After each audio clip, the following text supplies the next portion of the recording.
இந்த நிலையில்தான் வீழ்த்தப்பட்ட தமிழ் தேசிய பிள்ளைகள். எங்கள் தலைவர் சொல்லுகிறார், உலகத்தில் 13 கோடி தமிழ் மக்கள் உலகெங்கும் பரவி வாழ்ந்தாலும் தமிழீழ மண்ணில்தான் தமிழ் தேசிய மக்களின் ஆன்மா விழிப்புற்றதுங்கிறார்.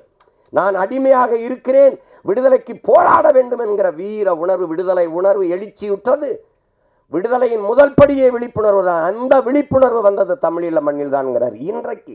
இன்றைக்கு அந்த விடுதலை போராட்டம் வீழ்த்தப்பட்ட அந்த நொடியிலிருந்து உலகெங்கும் வாழ்கிற தமிழ் தேசிய மக்களின் மொத்த மக்களினுடைய ஆன்மா விழிப்புற்றது. குறிப்பா தமிழகத்தில் இன்று பேரெழுச்சியாக வருகிறது. அதுதான் எளிய பிள்ளைகள். எங்களுக்கு 36 லட்சம் 40 லட்சம் வாக்குகளை தந்து தமிழ் மக்கள் அங்கீகரிக்கப்பட்ட ஒரு கட்சியாக மாற்றிருக்காங்கன்னா, இன்னும் மான உணர்வும் இன உணர்வு உள்ள தமிழர்கள் சாகல எல்லாம் இருக்கான்.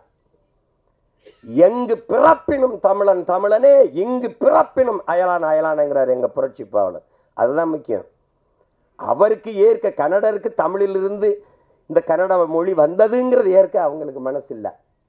அண்ணன் கமலஹாசன் பேசுனது சும்மா கதை இல்லை, வரலாற்றை சொல்றாரு. அதை ஏற்றுக்கிறது எதிர்த்துக்க, அதை பற்றி பிரச்சனை இல்லை. அவர் படத்தை நீ ஓட விட மாட்டேங்கிற. ஏன்? நான் உன்னுடைய KGF 1வது பகுதியும் 2வது பகுதியும் இங்கே சுதந்திரமாக ஓட விட்டல, அதுக்கு பரிசு.